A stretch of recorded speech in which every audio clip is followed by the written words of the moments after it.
Freedom to choose the method of depreciation, ये कौन सा लिमिटेशन है फाइनेंशियल स्टेटमेंट एनालिसिस का।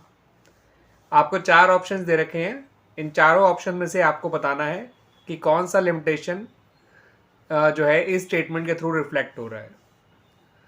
तो बच्चों, freedom to choose the method का मतलब हो गया कि अकाउंटेंट्स को या फर्म्स को ये मेथड जो है डेप्रिसिएशन चार्ज करने के मेथड को चूज करने की फ्रीडम दी गई है। यानी वो अपनी मर्जी से कोई भी मेथड जो उन्हें सूट करता है वो जो है यूज़ कर सकते हैं।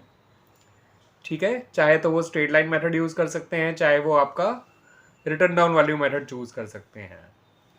अब क्योंकि यहाँ अलग अलग पर्सनस को या अलग अलग फॉर्म्स को ये जो है फ्रीडम दी गई है कि वो मेथड का चुनाव कर सकते हैं, तो इससे ही जो लिमिटेशन आपको नज़र आ रही है वो है नॉट फ्री फ्रॉम पर्सनल बायस। यानी कि अगर हम फ्रीडम देंगे for the choice of method, तो यहाँ पर पर्सनल बायस इन्वॉल्व होने के एक लिमिटेशन, एक शॉर्टकमिंग रहेगी। ठीक है बच्चों, तो इसका मतलब ये हुआ कि option number C is the right option. Not free from personal bias is the right option, right answer is the right limitation which is reflected in the statement freedom to choose the method of depreciation। ठीक है बच्चों,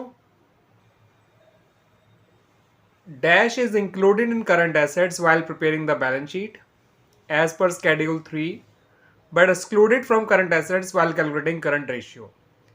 तो इन चारों assets में से जो आपको option को तौर पे दे रखी हैं, ऑप्शन के तौर पे ऐसी कौन सी एसेट है जिसे हम करंट एसेट में तो इंक्लूड करते हैं जब हम बैलेंस शीट बनाते हैं एज पर स्केड्यूल 3, लेकिन जब हम करंट रेशियो कैलकुलेट कर रहे होते हैं तो उसको हटा दिया जाता है from the current assets.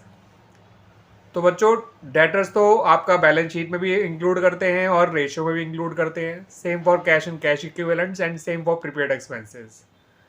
But जो loose tools and stores and spares हैं, इनको हम बैलेंस शीट में करंट एसेट्स के अंदर ही शो करते हैं under the sub head inventories, लेकिन जब करंट रेशियो निकाला जा रहा होता है तो इनको करंट एसेट में से माइनस कर दिया जाता है।